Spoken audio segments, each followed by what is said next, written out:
அருள்மிகு லட்சுமி பாலகிருஷ்ணன் எழுத்தாளர். இந்த வாய்ப்பை கொடுத்த மருத்துவர் மகேஸ்வரன் அவர்களுக்கும் எழுத்தாளர் பாமரன் அண்ணன் அவர்களுக்கும் என்னுடைய மற்றுமுள்ள இந்த நிகழ்வின் அமைப்பாளர்கள் அனைவருக்கும் என்னுடைய நன்றியை முதல்ல தெரிவிச்சுக்கிறேன். நான் செலக்ட் பண்ணியிருக்கிற தலைப்பு குழந்தை வளர்ப்பில் இருக்கக்கூடிய சிக்கல்கள், அதுக்கான தீர்வுகள் அப்படிங்கிறது. குழந்தை வளர்ப்பில் என்ன சிக்கல் இருக்க முடியும் அப்படின்னு முதல்ல தோணும் நமக்கு, இல்லையா? ஏன்னா நாம் குழந்தைகளாக இருந்திருக்கோம், நம்மளை நம்ம பெற்றவர்கள் வளர்த்துருக்காங்க, அதே மாதிரி நம்ம குழந்தைங்கள நம்ம வளர்க்க போகிறோம். குழந்தை வளர்க்குறதுனா நம்ம என்ன நினைப்போம்னா, பொதுவாக நல்ல சாப்பாடு கொடுக்கறது, நல்ல ட்ரெஸ்ஸு, விளையாட்டு சாமான்கள், இதெல்லாம் அவங்க கேட்குறதெல்லாம் வாங்கி கொடுக்குறது, அதுக்கப்புறம் நல்ல ஸ்கூல் எது இருக்கிறதுலையே பெஸ்ட்டு ஸ்கூல்னு நினைக்கிறோமோ அந்த ஸ்கூலுக்கு பிள்ளைங்களை அனுப்புறது, அதுக்கப்புறம் அவங்கள 10th வந்ததுக்கப்புறம் என்ன நல்ல மார்க் வாங்கணும்னு சொல்கிறது, 10th வந்ததுக்கப்புறம் என்ன குரூப் செலக்ட் பண்ணணும், அதுக்கப்புறம் என்ன காலேஜ், அந்த படிப்பு என்ன படிக்க வைக்க போகிறோம், அதுக்கப்புறம் என்ன வேலையில் உட்கார வைக்க போகிறோம் அவங்கள. இந்த மாதிரி ஒரு வழக்கமான ஒரு பிளான் எல்லாருக்குமே இருக்கும். அதுக்குள்ளே நம்ம குழந்தைகளை நகர்த்திட்டு போயிடுவோம். ஓகே, ஆனால் குழந்தைகளை உண்மையிலேயே நம்ம நல்லா தான் வளர்க்குறோமா, நம்மளுடைய பொறுப்பை ஒரு பெற்றோராக சரியாக செய்கிறோமா அப்படிங்கிற ஒரு கேள்வி இருக்குது. இப்போ நம்ம சமைக்கிறோம்னு வச்சுக்கோங்க, அந்த சமையல் நல்லா இருக்கா இல்லைன்னு யார் சொல்லணும்? சாப்பிட்றவங்க. ஓகே, பயனர் யாரோ, எந்த ஒரு விஷயத்துக்கும் யார் எண்ட் யூஸரோ, கன்சியூமர் யாரோ, பயனர் யாரோ, அவங்க தான் சொல்லணும். அந்த வகையில் நான் சொல்ல நினச்சிருந்ததை விட ரொம்ப சிறப்பாக இங்கே கொஞ்ச நேரம் முன்னாடி ஒரு பையன் பேசினான், சர்வன் அப்படின்னு சொல்லிட்டு. ஓகே, அதை விட அவன் அங்கே பேச பேச அங்கே பின்னாடி ஒரு செட்டு குழந்தைங்க உட்காந்துருந்தாங்க. நாங்கள் உட்காந்துருந்த வரிசைக்கு பின்னாடி ஒரு சின்ன பிள்ளைங்க உட்காந்துருந்தாங்க. அவனுக்கு கொடுத்த கைத்தட்டல் இருக்குல்ல, அந்த பையன் பேசினதும் அந்த குழந்தைங்க கொடுத்த கைத்தட்டலும் தான் நம்முடைய குழந்தை வளர்ப்பு இன்னைக்கு என்ன நிலைமையில இருக்கு, எவ்வளவு மோசமா நம்ம பண்ணிக்கிட்டு இருக்கோம் அப்படிங்கிறதுக்கான ஒரு என்ன சொல்றது, ஆப்வியஸான வெளிப்படையான ஒரு புரிதலுக்கான ஒரு சான்று அது. ஓகேங்களா? அவன் சொன்ன மாதிரி என்ன கொடுக்கணும், நீங்க நல்ல பண்பை கொடுக்கணும். ஆனால் நீங்க எல்லாம் என்ன பண்ணிட்டு இருக்கீங்க, அப்பா அம்மா நம்மளை பார்த்து, நான் என்னையும் சேர்த்து சொல்றேன், ஒட்டுமொத்த பெற்றோர்களையும் பார்த்து அவன் கேட்ட அந்த கேள்வி, நீங்க எல்லாம் என்ன பண்ணிட்டு இருக்கீங்க, நல்ல படின்னு சொல்றீங்க, நிறைய படிக்க சொல்றீங்க, நல்ல மார்க் வாங்க சொல்றீங்க, இதுதானே நீங்க சொல்றீங்க. ஆனா எங்களுக்கு பண்பை கொடுக்கணும், நல்ல அன்பு கொடுக்கணும், சொந்தமா கல்வி கொடுக்கணும், இதெல்லாம் நீங்க என்னைக்காவது யோசிக்கிறீங்களா அப்படின்னு அவன் கேட்டது உண்மையிலே அவ்வளோ ஒரு வேலிடான, ஒவ்வொரு கேள்வியும் அவன் சொன்ன ஒவ்வொரு பாயிண்ட்டுமே ரொம்ப வேலிடான ஒரு பாயிண்ட்.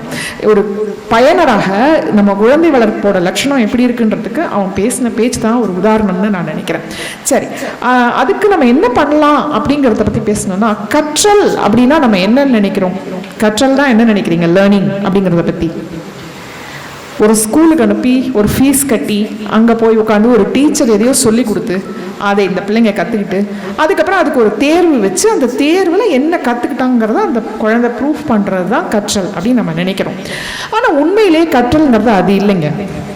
கற்றல் அப்படிங்கிற வார்த்தைக்கு என்ன விளக்கம் அப்படின்னு பார்த்தீங்கன்னா, ரொம்ப சிம்பிளாக சொல்கிறதா இருந்தால், நமக்கு கிடைக்கிற அனுபவங்களை எடுத்துக்கிட்டு அதுலேருந்து நம்ம பெறுகிற அறிவு, அதுதான் கற்றல். ஓகேங்களா? இப்போ எல்லார் வீட்லையும் சின்ன கை குழந்தைய பார்த்துருப்பீங்க. அந்த கை குழந்தை முதல்ல அது பசிக்கும் போது அழுவும், ஈரம் பண்ணிருச்சுன்னா அழுவும். ஓகே, அது மட்டும் தான் செய்யும், அதை தவிர வேற எதுவுமே தெரியாது. கையை காலை உதச்சிட்டு அதுதான் அதுக்கான எக்ஸசைஸ். சாப்பிடும், அழுவும், சாப்பிடும், அழுவும், விளையாடும், கொஞ்ச நேரம் தூங்கும், அவ்வளோதான். இதுலேருந்து மாறும்போது ஒரு 3 இல்லை 4வது மாசத்துல பார்த்தீங்கன்னா, அப்பா யாரு, அம்மா யாரு? அப்பா வீட்டில் இருக்கிறதுனா என்ன ட்ரெஸ் போட்டிருப்பாரு, பேண்ட் ஷர்ட் போட்டாருன்னா அவர் வெளியில் கிளம்புறாரு. ஓகே, வெளியில் கிளம்புறப்ப நம்மளை வண்டியில் வச்சு ஒரு ரவுண்டு கூட்டிகிட்டு போவார். இதை கற்றுக்கும் குழந்தைங்க, கவனிச்சிருக்கீங்களா? அதுக்கப்புறம் அவர் பேண்ட் ஷர்ட்டை போட்டுட்டு அந்த ரவுண்டு கூட்டிகிட்டு போகாமல் வெளியில் கிளம்பினார்னா அழுது அடம் பிடிச்சி அதை செய்யும், பார்த்துருக்கீங்களா? அது கற்றல் இல்லாமல் வேற என்ன?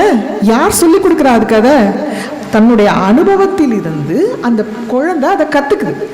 ஸோ கற்றல்ங்கிறது ஒரு கை குழந்தைகிட்டேருந்தே ஆரம்பிச்சிடக்கூடிய ஒரு விஷயம். இந்த மொத்த சமூகமும் சேர்ந்து அந்த கற்றுக் கொடுத்துட்ருக்கு. நம்ம நினைக்கிற மாதிரி ஃபீஸ் கட்டி ஒரு உயர்தர பள்ளியில் ஒரு ஆசிரியை உட்காந்து சொல்லி கொடுத்து அந்த சொல்லிக் கொடுக்கப்படுற விஷயங்களை அதை போய் ஒரு பரீட்சையில் வாந்தி எடுத்து வாங்குற மதிப்பெண் மட்டும் கற்றல் இல்லை. நடக்கிற தனக்கு நடக்கக்கூடிய ஒவ்வொரு அனுபவத்திலிருந்தும் ஒரு குழந்தை ஏதோ ஒரு விஷயத்தை கற்றுக்கிட்டா அறிவாக மாற்றிக்கொள்ளுது பாருங்க, அந்த அறிவை பயன்படுத்துது பாருங்க, அதுதான் கற்றல். அப்ப அந்த கற்றலை நம்ம சரியானபடிக்கு ஊக்குவிக்கிறோமா? நம்ம அதை பயன்படுத்துகிறோமா, அதை புரிஞ்சிருக்கோமா, இது கற்றுக்குது பிள்ளை, இதெல்லாம் நம்மக்கிட்ட இருந்து கற்றுக்குதுன்னு நமக்கெல்லாம் தெரிஞ்சிருக்காங்கிறது முதல் கேள்வி, பெற்றோர்களுக்கான முதல் கேள்வி. கற்றல் அப்படிங்கிறதுல, குழந்தை வளர்ப்பு அப்படிங்கிறதுல பார்த்தீங்கன்னா முதல் விஷயம் நம்ம செய்ய வேண்டியது பவுண்டரி செட் பண்ணுறதுன்னு சொல்லுவோம். எல்லைகளை சொல்லிக் கொடுப்பது. ஓகே, ஒரு குழந்தை வளர்க்குறோன்னா அது என்ன செய்யணும், நாம் என்ன செய்யணும், அதுக்கு நல்ல சாப்பாடு கொடுக்கறது, மருந்து மாத்திரை கொடுக்கறது, ஒரு ஸ்கூலில் போடுறது, இந்த விளையாட்டு சாமான் வாங்கி கொடுக்குறது, இதெல்லாம் நம்ம எல்லாருமே செய்கிறோம். அதை தாண்டி அதற்கு தேவையான அறிவை கற்றுக் கொடுக்குறோமா, நல்ல பண்புள்ள குழந்தையாக அந்த குழந்தையை வளர்க்கிறோமா, ஒரு சமூகத்தில் நம்ம இருக்கோம், அந்த சமூகத்தோட உறுப்பினராக தான் அந்த குழந்தை வந்து நிற்க போகுது. அதற்குரிய மரியாதைகளை, அதற்குரிய நடத்தையை, சிவிக் சென்ஸ்ன்னு சொல்லப்படுற அந்த குடிமை பண்புகளை நம்ம கற்றுக் கொடுத்து தான் நம்ம குழந்தைக்கு வளர்க்குறோமான்னு பார்த்தா பெரும்பாலும் இல்லை. பெரும்பாலான குழந்தைகளை குழந்தையா இருக்கும்போது பெற்றோர்கள் பார்த்தீங்கன்னா குழந்தை அடம் பிடிக்குதுன்றதுக்காக நிறைய விஷயங்களை செய்வாங்க. பார்க்கறதுக்கு, அதாவது நம்ம பார்க்கும்போது மற்றவங்க புள்ள வளர்க்குறதுல இருக்கிற தப்பு பூரா நமக்கு தெரியும். ஆனால் அதை நாம் செய்யும்போது அது நமக்கு தெரியாது. அதுதான் அதில் இருக்கக்கூடிய ஒரு சங்கடமான ஒரு விஷயம். மற்ற குழந்தைகளை வளர்க்குறப்ப அந்த அப்பா அம்மா என்ன இப்படி இடம் கொடுக்குறாங்க, இப்படியா செல்லம் கொடுப்பாங்க, கேட்குறதெல்லாம் வாங்கி கொடுக்குறாங்க, அது கற்றுக்கிட்டே இருக்கு. ட்ரெயினில் நீங்கள் பார்த்துருப்பீங்க, எத்தனை குழந்தைங்க வந்து ஸ்பீக்கரில் பாட்டு போட்டு ரைம்ஸ் பார்த்துட்டே சாப்பிட, ரைம்ஸ் பார்த்துக்கிட்டு இருக்கிறதுக்கு விரும்புகிற குழந்தைங்களை நீங்கள் பார்த்துருப்பீங்க. உங்களுக்கு மற்ற அடுத்தவன் தூக்கிட்டு வர குழந்தை அந்த மாதிரி சத்தமாக ரைம்ஸ் போட்டு கேட்டுச்சுன்னா உங்களுக்கு அது தொந்தரவாக இருக்கும். ஆனால் நம்ம குழந்தை அதை செய்யும்போது நம்ம என்ன நினைப்போம்னா, அது பாவம் குழந்தை தானே, அது கேட்குது இல்லை, அதனால நம்ம அதை செஞ்சு தானே ஆகணும் அப்படின்னு நம்ம நினைப்போம். அப்போ ஒரு பொது இடத்துல எப்படி இருக்கணும், மற்றவர்களோடு அட்ஜஸ்ட் பண்ணிட்டு எப்படி இருக்கணுங்கிறத நம்ம குழந்தைக்கு சொல்லி கொடுக்குறோமா, மாறாக அந்த குழந்தை அழுமே, அது அமக்கலம் பண்ணுமே, அதை பார்த்து மற்றவங்க வந்து சிரிப்பாங்களே அப்படின்ற பயத்தில் நம்ம அந்த குழந்தை கேட்குறத செஞ்சு கொடுத்துக்கிட்டு போகிறோமா? இந்த ரெண்டு கேள்வி இருக்கு இல்லையா? இப்போது உங்கள் எல்லாருக்குமே ஆல்மோஸ்ட் தெரிஞ்சிருக்கும் இந்த கதை. ஒரு அப்பாவும் பையனும் வந்து ஒரு கழுதை வச்சுருந்தாங்க. முதல்ல வந்து அப்பா வந்து பையனை உட்கார வச்சு, அந்த கழுதை மேலே உட்கார வச்சு அவர் நடத்தி அழைச்சிட்டு போனார். அப்போ பார்க்குறவங்கலாம் சொன்னாங்க, என்ன வயசானவர் பெரியவர் நடந்து வராரு, இந்த சின்ன பையன் கழுதை மேலே உட்காந்துட்டு வரான்னாங்க. இதை கேட்ட உடனே அவங்க இறங்கிட்டு அப்பாவை உட்கார வச்சு அவன் அழைச்சிட்டு போனான். இது என்ன சின்ன குழந்தைய நடக்க விட்டுட்டு ஒரு பெரியவர் வராரு அப்படின்னாங்க. ரெண்டு பேரும் அதுக்கப்புறம் வந்து சும்மா நடந்து போனாங்க. கழுதையை வச்சுக்கிட்டு இவங்க ரெண்டு பேரும் நடந்து போகிறாங்களே, யாராவது ஒருத்தராவது அதில் பலமா? இந்த கதை நம்ம எல்லாருமே கேட்டிருப்போம், முழு கதை நம்ம எல்லாருக்குமே தெரியும். அதோட ஒட்டுமொத்தமான செய்தி என்ன, அந்த கதை நமக்கு சொல்கிற செய்தி என்ன? மற்றவங்களோட கருத்துக்கு நம்ம ஓரளவுக்கு தான் மதிப்பு கொடுக்கணும். எது சரியானதோ, நமக்கு எது சரின்றதை நம்ம தீர்மானம் பண்ணி மற்றவங்களை டிஸ்டர்ப் பண்ணாமல் நம்ம என்ன முடிவு எடுக்கிறோமோ அதை நம்ம செயல்படுத்தணும் அப்படிங்கிறதான். ஆனால் குழந்தை வளர்ப்பில் நம்ம அதையா செய்கிறோம்? எல்லாரும் சேர்க்குற ஸ்கூல், அந்த ஸ்கூல் தான் பெஸ்ட்டு ஸ்கூல். அவங்க சேர்த்துருக்காங்க, இவங்க சேர்த்துருக்காங்க, அந்த ஸ்கூலில் எவ்வளோ செலவானாலும் சரி, எவ்வளோ நேரம் போய் க்யூவில் நிற்கணும்னாலும் சரி, நான் அந்த ஸ்கூலில் தான் சேர்ப்பேன். எல்லாரும் ஒன்று செய்கிறாங்க. இது கூட செய்யலைன்னா அப்புறம் என்ன பண்ணுறது? முதல் பிறந்தநாள் கொண்டாட்டத்தில் ஆரம்பிக்குது அந்த பிரச்சனைலாம். அந்த குழந்தைக்கு தெரியுமா முதல் பிறந்தநாளை நம்ம எவ்வளோ கிராண்டாக செலிப்ரேட் பண்ணுறோம் அப்படிங்கிறத பற்றி அந்த குழந்தை ஏதாவது கேட்க போதா?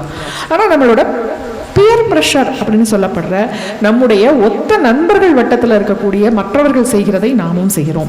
அடுத்தது, குழந்தைங்க வந்து அழுது அடம் பிடிக்குது, அதனால அந்த எமோஷனல் பிளாக்மெயிலுக்கு பயந்து நம்ம பல விஷயங்களை செய்கிறோம். இதெல்லாம் ஒரு சரியான குழந்தை வளர்ப்பா அப்படின்னு பார்த்தீங்கன்னா நிச்சயமாக கிடையாது. நம்ம முதல்ல பவுண்டரி செட் பண்ணி இந்தந்த விஷயங்கள் தான் நாங்கள் உனக்கு செய்வோம், என்னென்ன செய்வோம், எல்லாமே வந்து ஒரு ஒப்பந்தம் மாதிரி தான். மனித உறவுகள் எல்லாமே ஒப்பந்தம் தானே. எந்த உறவாக இருந்தாலும் நான் இது செய்வேன், நீ இது செய்வேன். வள்ளுவர் கூட சொல்கிறார்ல, மகன் என்ன செய்யணும், அப்பா என்ன செய்யணும், அவயத்தில் முந்தி இருக்க வைக்கணும். அதே மகன் என்ன செய்யணும், இவன் அப்பா எவ்வளோ தவம் பண்ணியிருக்கணும் இப்படி ஒரு குழந்தைய கிடைக்கிறதுக்கு அப்படின்னு சொல்லி வைக்கணும். இது ரெண்டும் தான் அவங்களுக்கான கடமைகளை நம்ம வந்து வரையறை செய்துக்கணும். அந்த ஒப்பந்தத்தின் அடிப்படையில் செயல்படும் போது தான் எந்த உறவுமே சிறப்பாக இருக்கும். அப்போ இந்த எல்லைகளை செட் பண்ணுறதை நம்ம எப்போ ஆரம்பிக்கணும்? கற்றல் எப்போ ஆரம்பிக்குதோ அப்போவே நம்மளும் ஆரம்பிக்கணும். அதாவது ஒரு கை குழந்தை இருக்குன்னு வச்சுக்கோங்களேன், அதுங்களுக்கு இந்த ஒரு 6-7 மாதம் இருக்கும்போது பல்லு முளைக்க ஆரம்பிக்கும். சின்ன குழந்தைங்களுக்குலாம் பார்த்தீங்கன்னா பல்லு முளைக்க ஆரம்பிக்கும் போது அந்த குழந்தைங்க வந்து கை வைக்கிறது எல்லாத்தையும் வச்சு கடிச்சு துப்புங்க.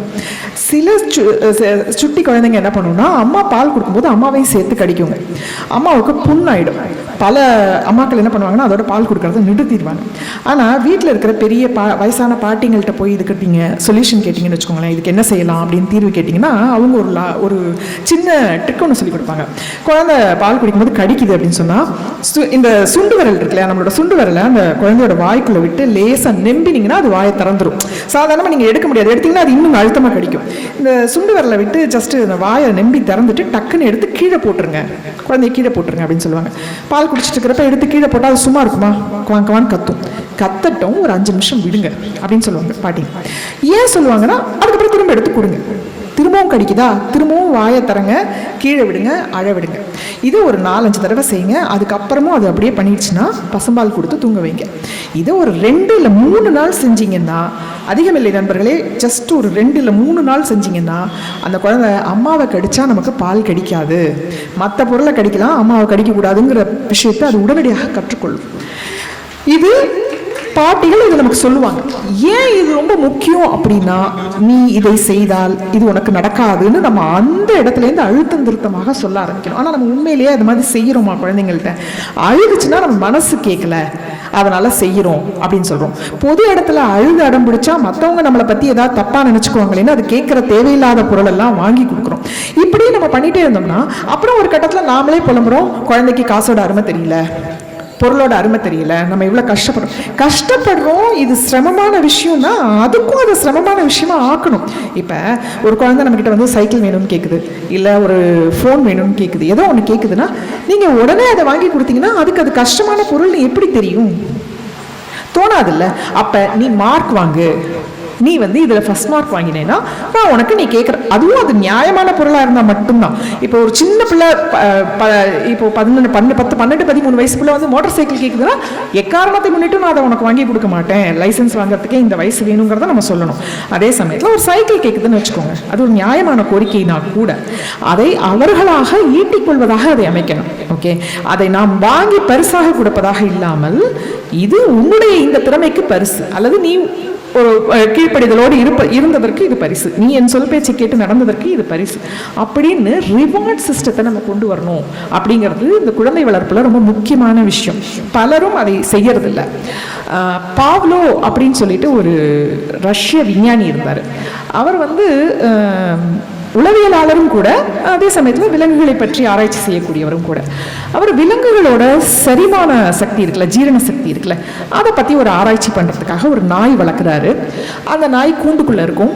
அந்த நாயோட எச்சல் இருக்குல்ல, சலைவா இருக்குல்ல, அதில் இருக்கக்கூடிய ஜீரணத்தை தூண்டக்கூடிய கெமிக்கல்ஸை பற்றின ஆராய்ச்சி அவரோடது.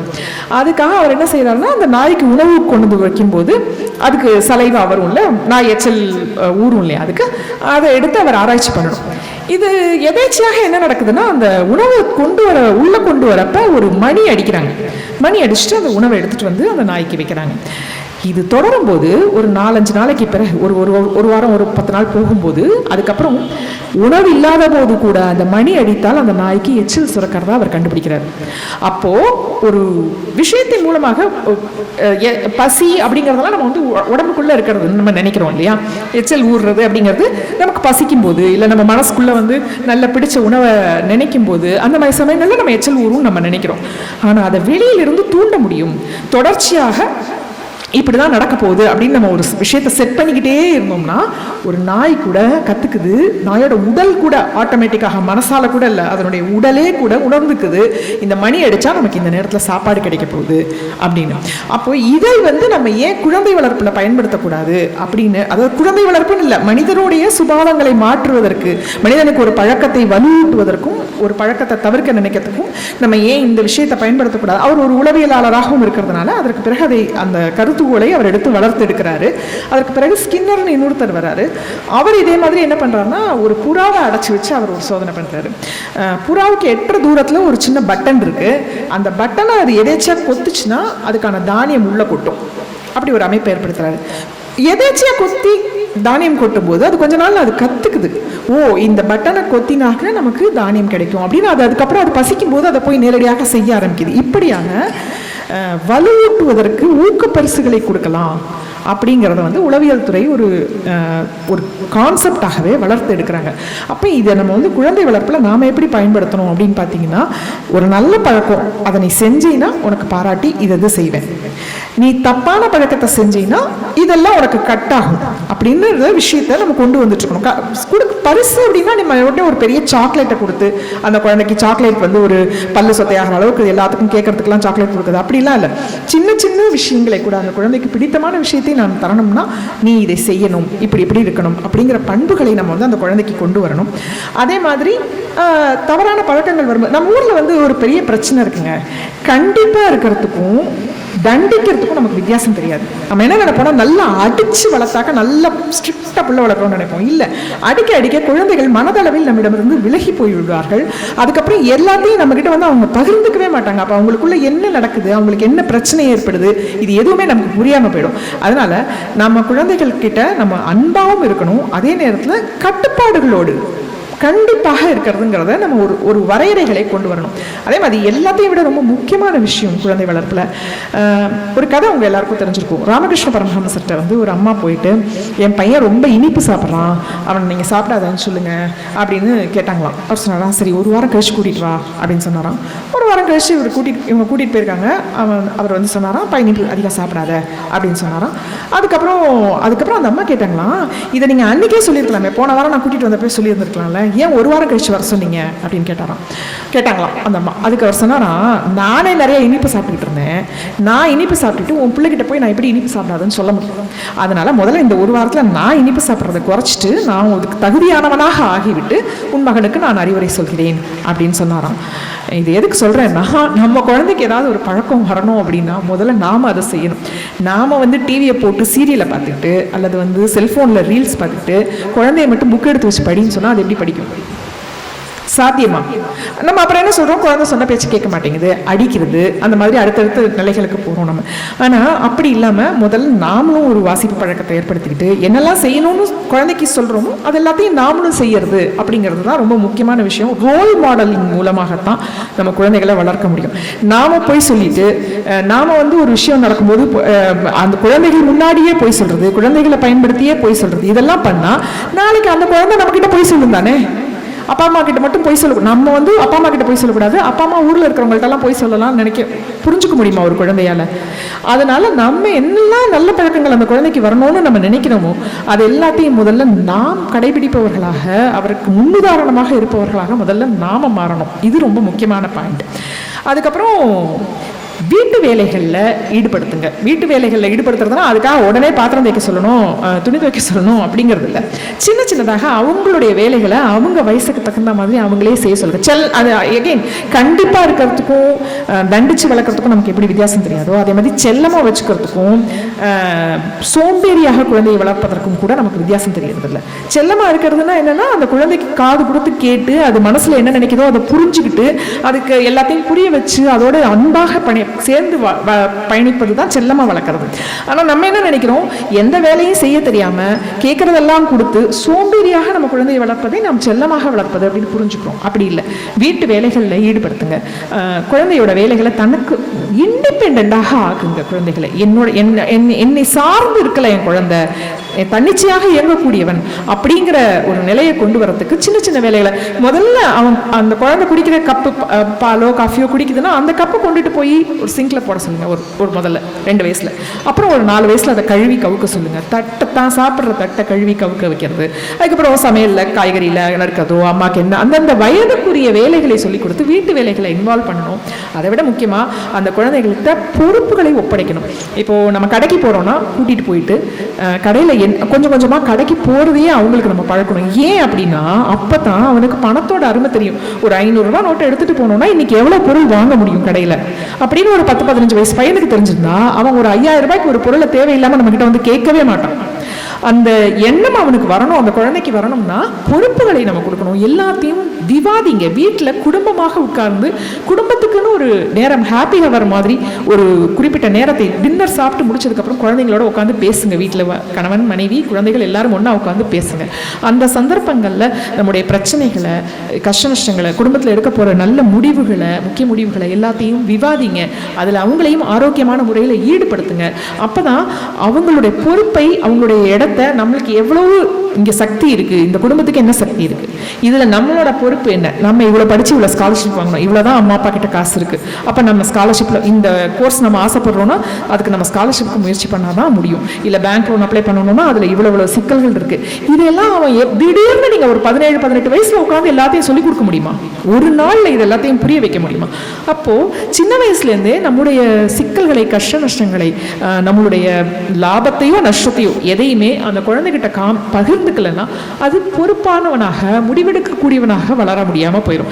திடீர்னு 18-20 வயசு வரைக்கும் எல்லா பொறுப்புகளையும் நம்ம செஞ்சுட்டு இருந்துட்டு திடீர்னு கொண்டு போய் ஒரு ஹாஸ்டலில் போடுறோம், திடீர்னு கொண்டு போய் ஒரு வெளியூர் வேலை கிடைக்குது, வெளியில் அனுப்புகிறோம். அந்த மாதிரி சூழலில் தான் குழந்தைகள் பார்த்தீங்கன்னா தவறான முடிவுகள், ஏதாவது ஒரு சின்ன பிரச்சனைக்கு கூட தவறான முடிவுகளை எடுக்கிறது, தற்கொலை மாதிரியான விஷயங்களுக்கு ஏன் போகிறாங்கன்னா நம்ம அவங்களை இண்டிபெண்ட்டாக வளர்க்கவே இல்லை, சுயமாக முடிவுகளை எடுக்க வைக்கிறது இல்லை. அவங்களுக்கு அந்த முடிவு எடுக்கக்கூடிய சக்தியை கொடுக்குற அளவுக்கு நம்ம தன்னம்பிக்கை உள்ளவர்களாக அவர்களை நாம் வளர்த்தெடுக்கவில்லைங்கிறது குழந்தை வளர்ப்பில் இருக்கக்கூடிய ஒரு சிக்கல் தான். அதனால் நம்ம அதற்கேற்ற மாதிரி அவங்கள உருவாக்கணும் அப்படிங்கிறது ரொம்ப முக்கியம். அதுக்கப்புறம் மேலை நாடுகளில் பார்த்தீங்கன்னா பெட் டைம் ஸ்டோரிஸ் அப்படிங்கிறது ஒரு முக்கியமான சம்பிரதாயம். அவங்களுக்கு சின்ன குழந்தைங்களுக்கு தூங்குறதுக்கு முன்னாடி கதைகளை படித்து காமிச்சு அதை பற்றி பேசுவாங்க அந்த குழந்தைங்கள்ட்ட. அது உறவை அவங்களுக்குள்ள அம்மா அப்பா கிட்ட இருக்கக்கூடிய உறவை குழந்தைங்களுக்கும் இருக்கக்கூடிய உறவை பலப்படுத்தும், அந்த குழந்தைங்களோட மொழி அறிவை வளர்க்கும், கற்பனை சக்தியை அது வளர்க்கும், நல்ல ஒரு மற்ற அந்த நாளில் நடந்திருக்கக்கூடிய மற்ற நெகட்டிவான விஷயங்கள்லாம் போய் ஒரு நல்ல மனநிலையில் அந்த குழந்தைகள் தூங்க போகிறதுக்கு உதவும். இதெல்லாம் ஆராய்ச்சி பூர்வமாகவே சொல்லப்பட்ட உண்மைகள். மேலை நாடுகளில் இதை செய்கிறாங்க. நம்ம ஊர்லேயும் சின்ன வயசில் நமக்கு கதை சொல்கிற பழக்கம்லாம் இருந்துச்சு. தாத்தா பாட்டிங்கள்லாம் குழந்தைங்களுக்கு கதை சொல்லிட்டு இருப்பாங்க. இப்போ தாத்தா பாட்டிங்களே சீரியலில் தான் கதை பார்த்துட்டு இருக்காங்க, அவங்களே கதைகள் சொல்கிறதுக்கு தயாராக இருக்கிறது இல்லை. அப்போ இந்த குழந்தைங்களுக்கு அந்த கதை சொல்லுதல் அல்லது அந்த இரவு நேரம் புத்தகம் வாசிப்பது அப்படிங்கிற பழக்கம் எதுவுமே இல்லை. அதாவது நவீன முறையில் பெட் டைம் ஸ்டோரிஸ் படிக்கிறதுங்கிற பழக்கமும் நம்மகிட்ட குழந்தைங்கள்ட்ட இல்லை. பாரம்பரியமாக நம்ம சொல்லிட்டு இருந்த கதைகளும் நம்மகிட்ட இல்லை. அப்படியே இருந்தாலும் பாரம்பரியமாக சொல்லப்பட்ட கதைகள் நம்முடைய இன்றைய குழந்தைகளுக்கு போதுமானவையாக இல்லை.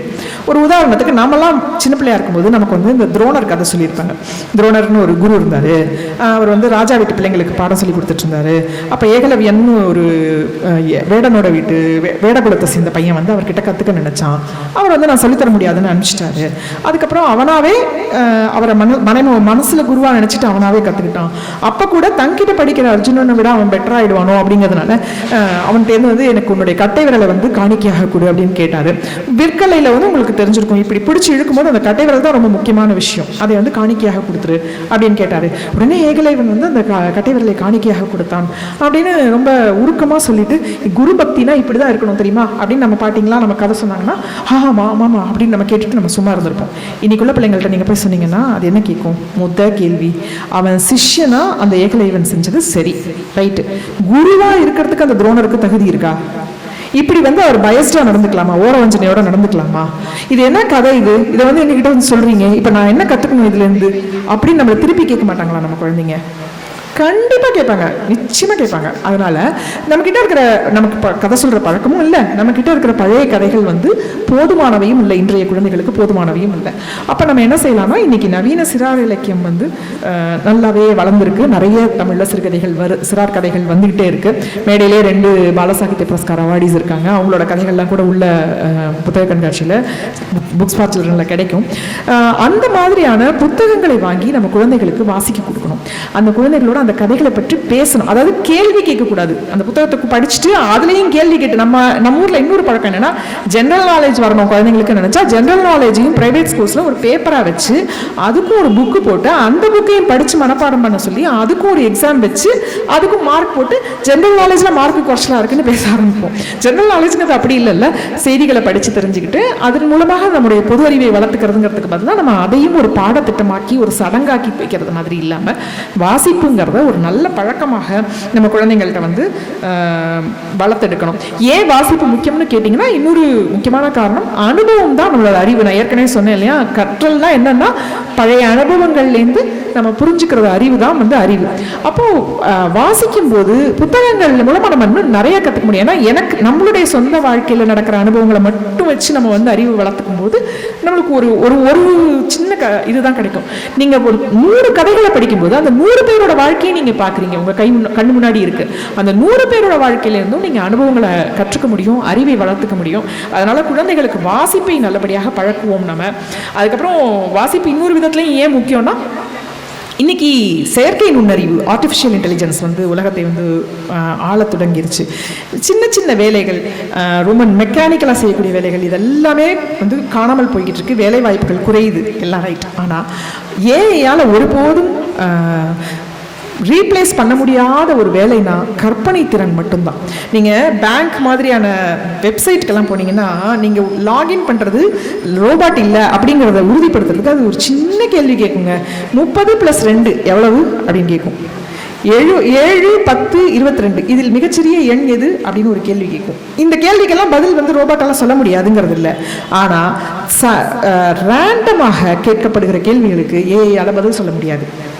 அதற்கு ஏற்கனவே ஃபீட் செய்யப்பட்ட விஷயங்களை மட்டும் வச்சு தான் அது பதில் சொல்லும். ஆனால் மனுஷன் நிமிஷத்துக்கு நிமிஷம் புதுப்பிச்சுக்கக்கூடிய அறிவை உடையவன். அதனால் அவனை அந்த இடத்துல ரோபோட்டால் தோக்கடிக்க முடியாதுங்கிறதுனால தான் நமக்கு அப்படி ஒரு செலெக்ஷன் ப்ராசஸை வச்சுருக்காங்க. அப்போது நமக்கு அறிவை நம்ம புதிதாக சிந்திக்கக்கூடிய அறிவை, டக்குன்னு யோசிக்கக்கூடிய அறிவை எது கொடுக்கும்னா அது வாசிப்பு தான் கொடுக்கும். அதனால் அந்த குழந்தைகளை நிறைய வாசிக்க வைப்போம். குழந்தைகளின் எல்லைகளை புரிய வச்சு அவங்களுக்கு சிறப்பான ஒரு வளர்ப்பை, அதாவது செல்லமாக வளர்க்குறது இல்லாமல் அவங்கள தன்னிச்சையாக வாழ தகுதியானவர்களாக வளர்த்தெடுப்போம். அப்படி பண்ணும்போது தான் பாரதியார் சொன்ன மாதிரி ஒளிபடைத்த கண்ணினாய் உறுதி படைத்த நெஞ்சினாக நம்ம குழந்தைகள் வளர்வாங்கங்கிறத சொல்லி வாய்ப்புக்கு திரும்பவும் நன்றி கூறி விடைபெற்றுக்கிறேன். நன்றி, வணக்கம்.